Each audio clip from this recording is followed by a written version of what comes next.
करवा चौथ पर मत करना ये 5 काम, नहीं तो पति को करना पड़ेगा बहुत मुश्किलों का सामना। तो दोस्तों, अगर आपको भी नहीं पता कि वो 5 बड़ी गलतियां कौन सी हैं, तो इस वीडियो को छोड़कर जाने की कोशिश भी मत करना, नहीं तो आपके पति को करनी पड़ सकती है बहुत सारी मुश्किलों का सामना। तो दोस्तों, हम कथा के माध्यम से आपको वो 5 बड़ी गलतियां बताएंगे जो आपको गलती से भी नहीं करनी है। एक बार द्रौपदी भ्रमण कर रही थीं। तब उन्होंने धरती लोक पर देखा कि एक महिला ने करवा चौथ का व्रत रखा था, फिर भी उसके पति पर संकट मंडरा रहे थे। द्रौपदी को समझ नहीं आया कि वह महिला करवा चौथ का व्रत तो रखती है, फिर भी उसके पति पर संकट क्यों बना हुआ है। इस प्रश्न का उत्तर जानने के लिए द्रौपदी भगवान श्री कृष्ण के पास गईं।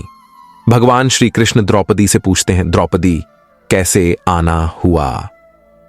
द्रौपदी कहती हैं, हे प्रभु, जब मैं भ्रमण कर रही थी तब मैंने धरती लोक पर देखा कि एक महिला करवा चौथ का व्रत करती थी, फिर भी उसके पति पर संकट मंडरा रहे थे। ये क्यों हो रहा है?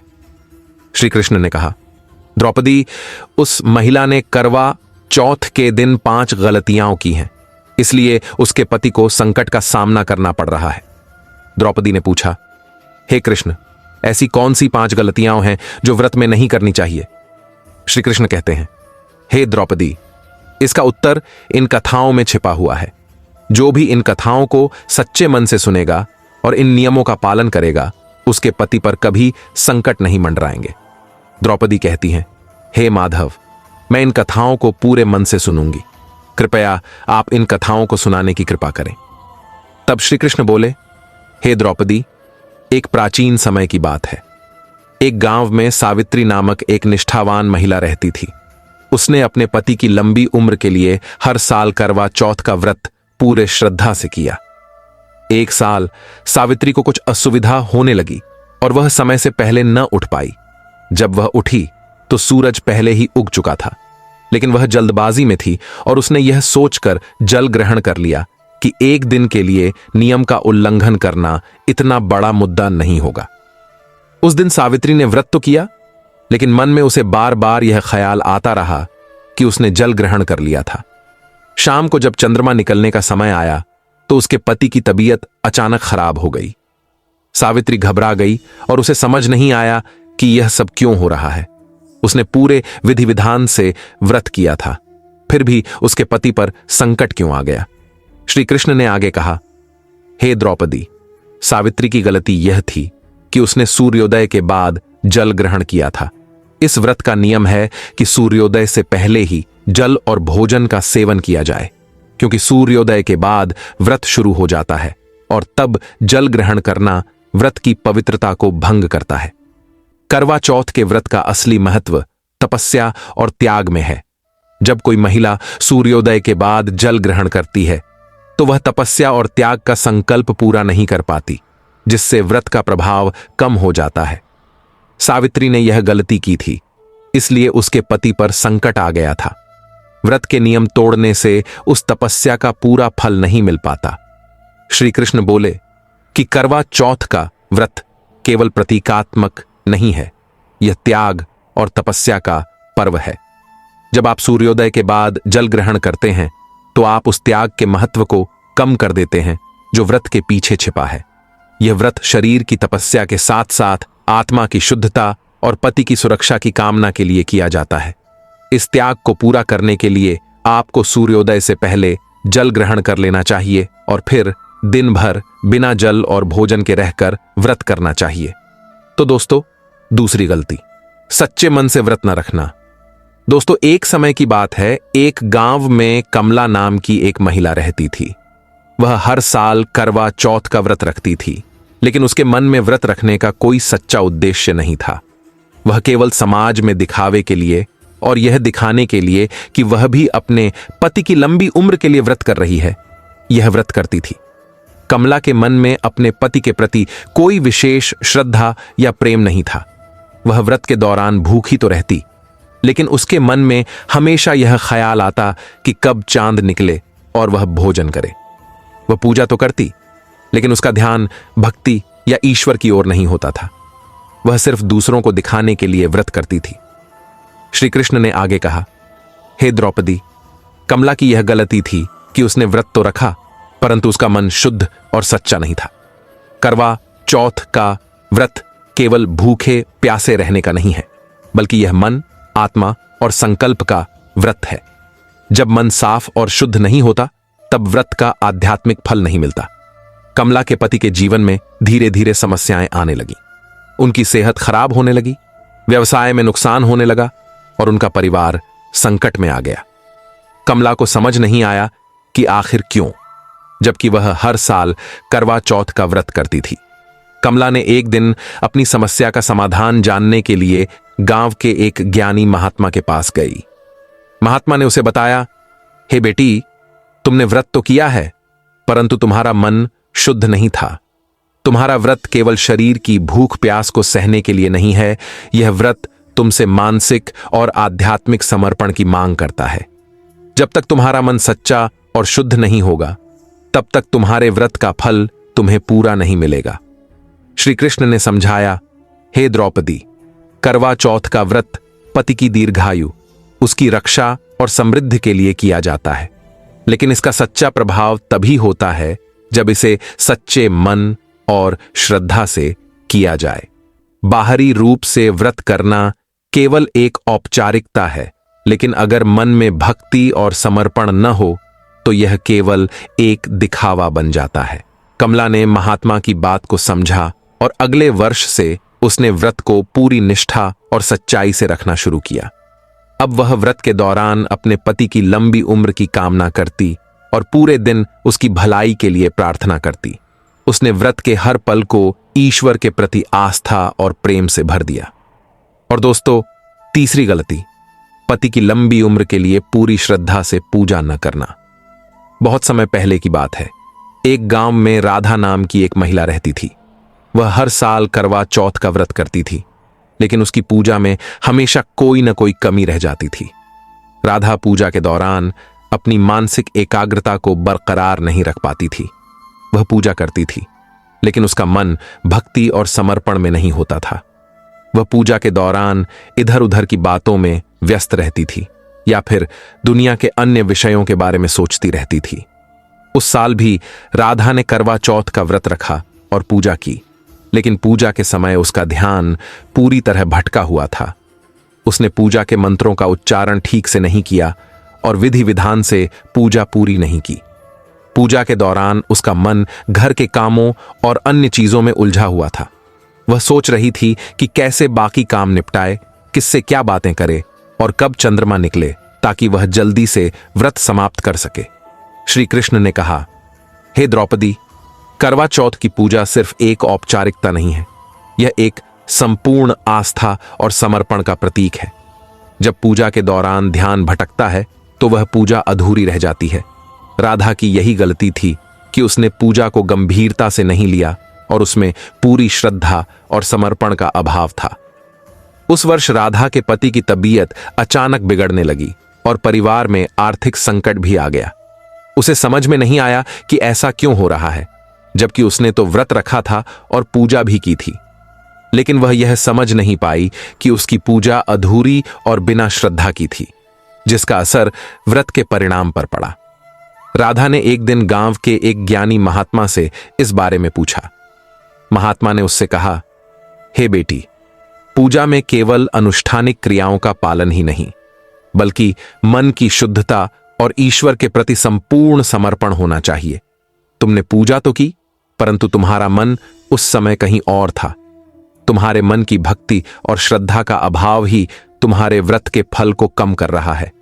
श्री कृष्ण ने द्रौपदी से बोले, करवा चौथ का व्रत तभी सफल होता है जब महिलाएं पूजा के दौरान पूरे मन से अपने पति की लंबी उम्र और उनके कल्याण के लिए देवी देवताओं से प्रार्थना करती हैं। पूजा केवल बाहरी तौर पर की गई क्रियाओं का नाम नहीं है, यह मन, आत्मा और संकल्प की पूजा है। जब पूजा में ध्यान भटकता है तो वह अधूरी रह जाती है और उसका फल पूरा नहीं मिलता।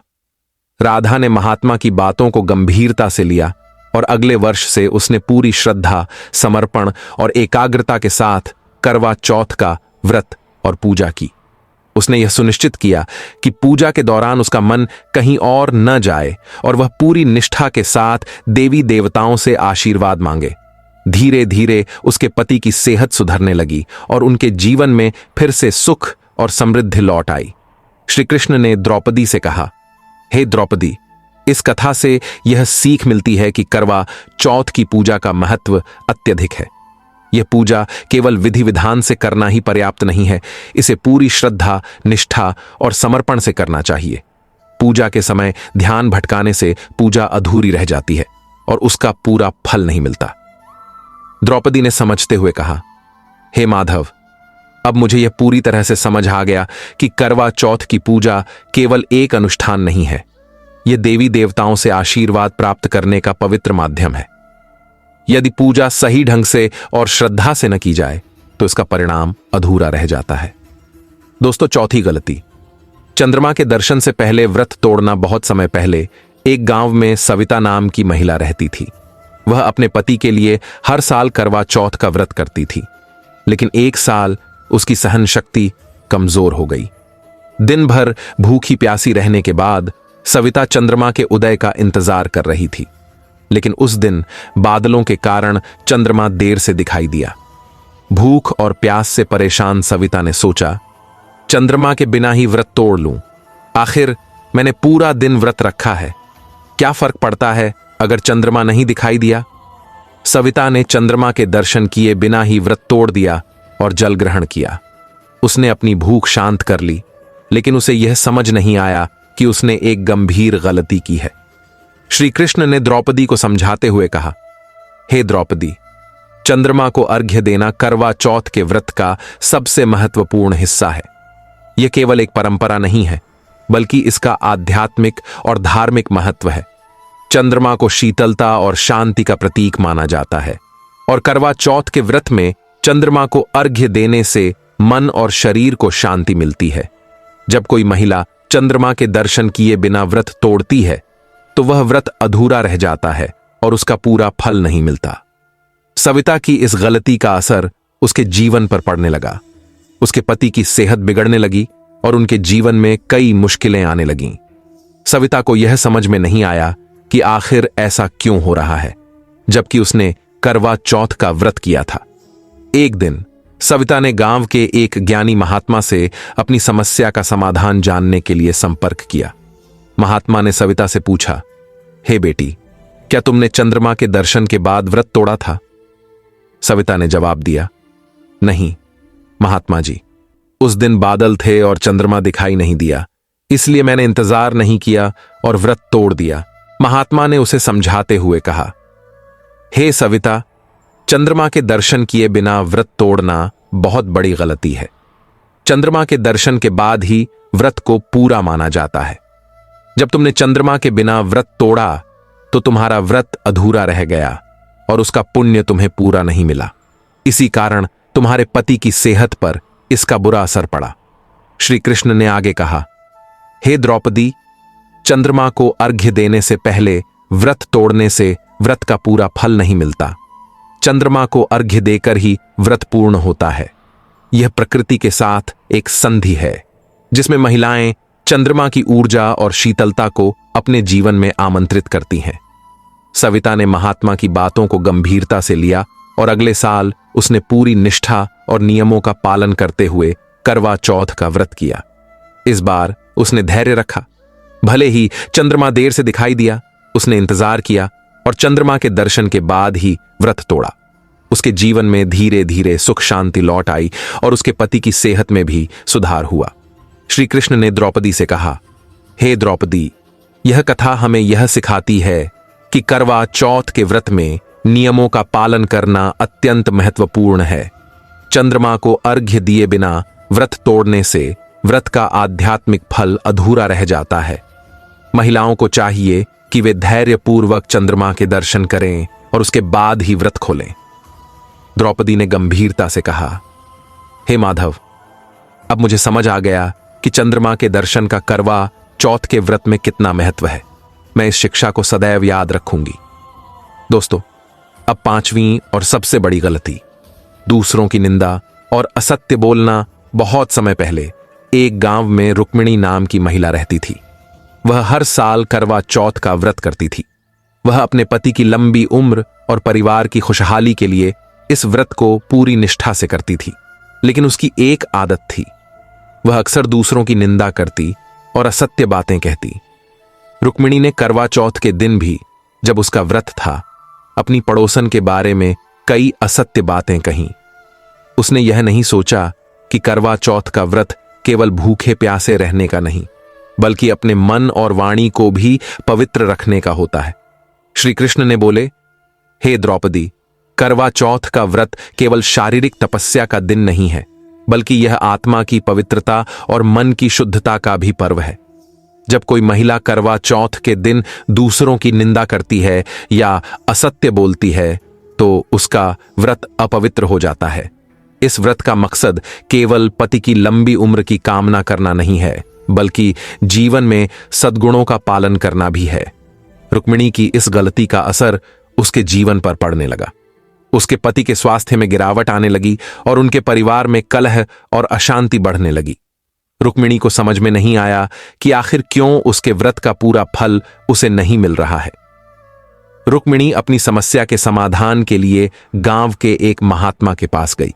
उसने महात्मा से पूछा, हे महात्मा जी, मैं हर साल करवा चौथ का व्रत करती हूं, फिर भी मेरे पति की सेहत पर बुरा असर क्यों पड़ रहा है? महात्मा ने उससे पूछा, हे बेटी, क्या तुम करवा चौथ के दिन अपने विचारों और वाणी पर संयम रखती हो? क्या तुम दूसरों की निंदा करने से बचती हो? रुक्मिणी ने झिझकते हुए कहा, नहीं महात्मा जी, मैं कभी कभी दूसरों के बारे में गलत बातें कह देती हूं, लेकिन मुझे यह नहीं पता था कि इसका मेरे व्रत पर इतना गहरा प्रभाव पड़ेगा।